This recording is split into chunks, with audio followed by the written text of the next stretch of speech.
मुजफ्फरपुर के समाजसेवी के रूप में जाने जाते हैं और विगत 30 साल से शिक्षक के क्षेत्र में काम करते हैं और गुरुकुल विद्यालय दो मतलब ब्रांच चलाते हैं। एक मुजफ्फरपुर के मिठनपुरा मदनानी गली और रोड नंबर 1 में चलाते हैं और एक जारन मतलब कि गाय घाट में पड़ता है, वहां भी ब्रांच आपका है।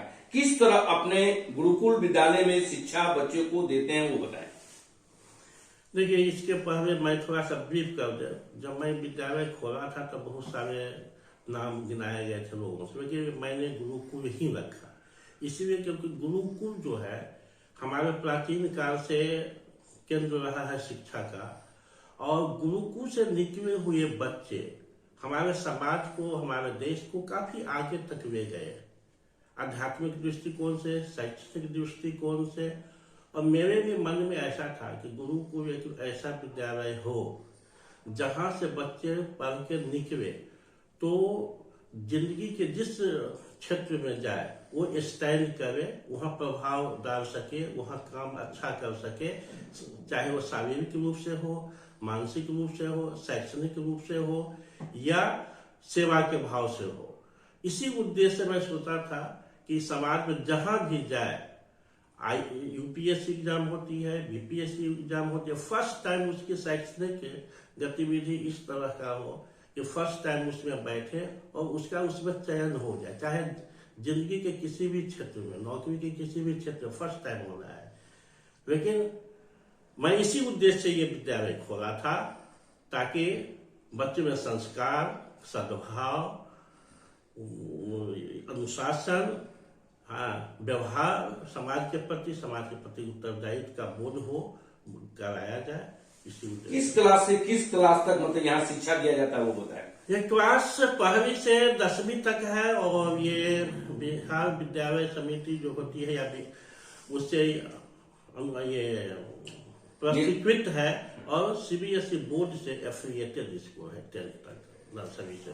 अक्सर देखते हैं कि अभी जो छात्र छात्राओं में जो रिस्पेक्ट होता है एक गार्जियन को, चाहे वो किसी अभिभावक आते हैं या गेस्ट आते हैं तो लोग मतलब कि उसको जैसे प्रणाम मतलब कि जो है हम लोग को जो कल्चर मिला हुआ है कि किसी को झुक कर मतलब कि जो है पैर छू के आशीर्वाद देना, प्रणाम करना, ये चीज बच्चों में नहीं आ रहा है। ऐसा मतलब कि क्यों हो रहा है?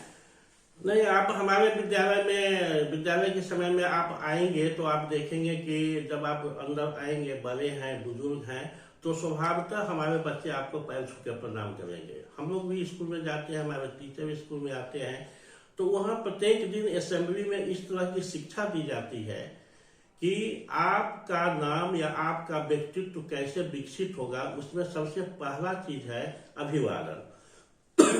अभिवादन जब आप किसी को करते हैं तो उसके नजर में आप एक्सेप्ट हो जाते हैं, अच्छे लोगों के विचार में आप आ जाते हैं। तो वहाँ इसलिए इसको करना चाहिए, इसमें न पैसा लगता है, न कोई परेशानी है, और आशीर्वाद जो लोग देते हैं उसका फल होता है, वाणी का फल होता है। हर शब्द का फल अगर होता है तो आशीर्वाद जो लोग देते हैं उसका फल आपके जीवन पर वो घर से पढ़ के बच्चे लाइएगा। यहाँ क्या होता है कि कॉपी खाली होता है, तो उसको मतलब कि किस तरह मतलब कि आप इसको समझ रहे हैं? नहीं, विद्यालय में तो प्रत्येक टीचर को 7 में से 5 घंटी मिलती है, 2 घंटी रिवीजन होता है, जिसमें उनको अपने सब्जेक्ट की कॉपी को चेक करना है। विद्यालय चेक करने के समय में विद्यालय में अगर बच्चे होमवर्क करके नहीं लाते हैं तो उसकी डायरी पर नोट डन और टीचर अपना दस्तखत करते हैं। स्कूल में भी कॉपी पर भी जाकर होमवर्क पूरा करके नहीं आया और अभिभावक को लिखा जाता है, प्रिय अभिभावक, आप अपने बच्चों के होमवर्क पर ध्यान दें और इसे करके दिखाएं। 50% हमारी जवाबदेही है और घर पर 50% आपकी जवाबदेही। अक्सर देखा जाता है कि कुछ ऐसे हैं कि छात्र जो है मतलब गाली मतलब कि देने का काम करते हैं अब क्लास में, तो इस पर किसको मतलब आप दोष दे रहे हैं? आप नहीं, बच्चे तो बच्चे हैं, बच्चे इनोसेंट होते हैं, उनका कोई दोष नहीं है। 3 फैक्टर इसमें काम होता है, बच्चे के लाइफ में आता है। पहला फैक्टर है परिवार, दूसरा है विद्यालय, परिवार से निकल कर विद्यालय आते हैं, तीसरा है समाज, समाज में भी बच्चा जाता है। तो जहां समाज में गाली गलौज होगा, परिवार में भी बहुत ऐसे अभिभावक हैं जो अपने बच्चे को, अपने पिता को या अपने किसी और सगे संबंधी को गाली देके ही बुलाते हैं, तो वहां पर बच्चा क्या सीखेगा? बच्चा तो वही सीखेगा। स्कूल में हम कितना भी उसे पॉलिश लगाएंगे, वॉश करेंगे, ब्रेन वॉश करेंगे, मानसिक रूप से उसको हम काउंसिल करेंगे, फिर भी प्रभाव तो हमारे यहाँ 6 घंटे रहते हैं ना, 18 घंटे तो रहते हैं अभिभावक और समाज में।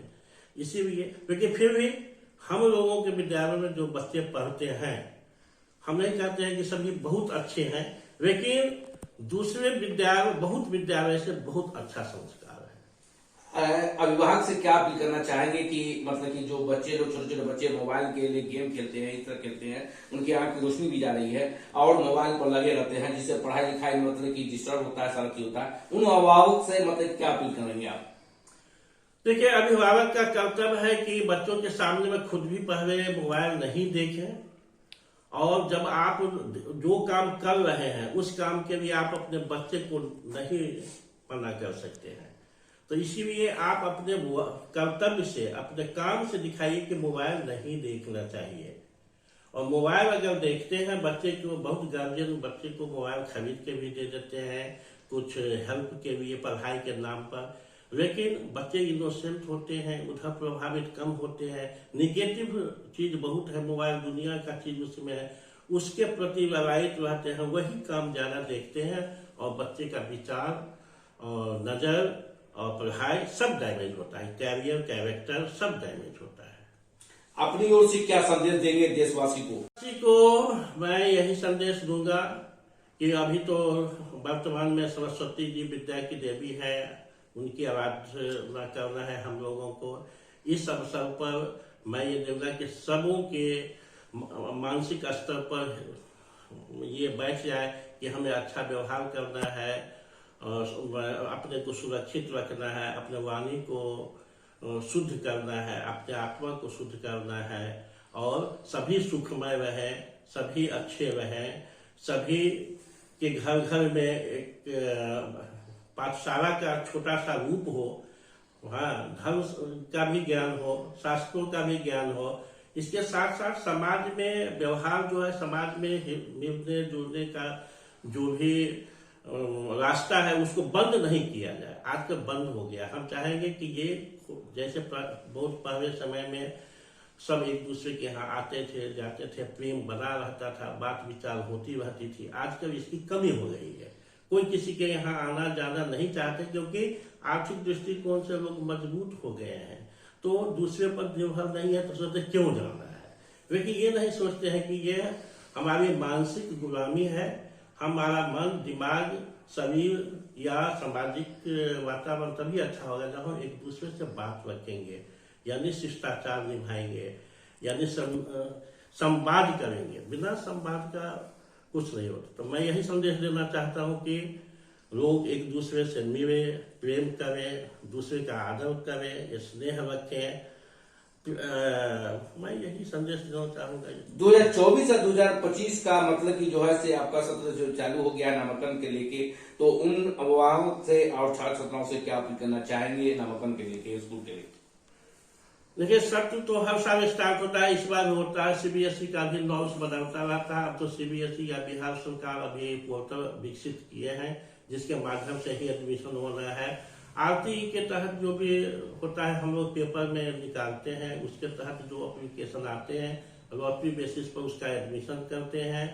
और अन्य बच्चों के लिए हमारे यहाँ मैं गार्जियंस को बोलता हूँ कि आप स्कूल के अंदर आए और सभी बच्चों की कॉपी देखें। तुलनात्मक यहाँ की हैंडराइटिंग बहुत अच्छी मिलेगी आपको। आप खुद देख लीजिए, ये नहीं कि मैं जो कहता हूँ आप मान लें। हैंडराइटिंग देख लीजिए, संस्कार देखिए, क्लास में जाके बात कर लीजिए, नीट एंड क्लीनलीनेस देखिए, बच्चों का ड्रेस देखिए, कोई भी चीज जहां तक होता है मैक्सिमम मेंटेन किया जाता है।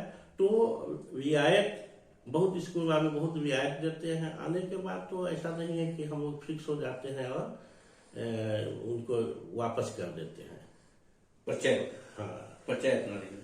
मेरा नाम विनोद कुमार झा हुआ। मैं गुरुकुल विद्यालय का संस्थापक हूँ और मैं मिठनपुरा में और जालग में 2 जगह विद्यालय चलाता हूँ। 97 से ये विद्यालय मुजफ्फरपुर में है और 2011 को मैं स्टार्ट किया था जालग गायघाट मुजफ्फरपुर NH 57 पर, और वो मान्यता प्राप्त है। हाँ, और मोबाइल नंबर बताया जाए। Mobile number 80 84 86 16 97। दूसरा भी बता दें, 9546079385।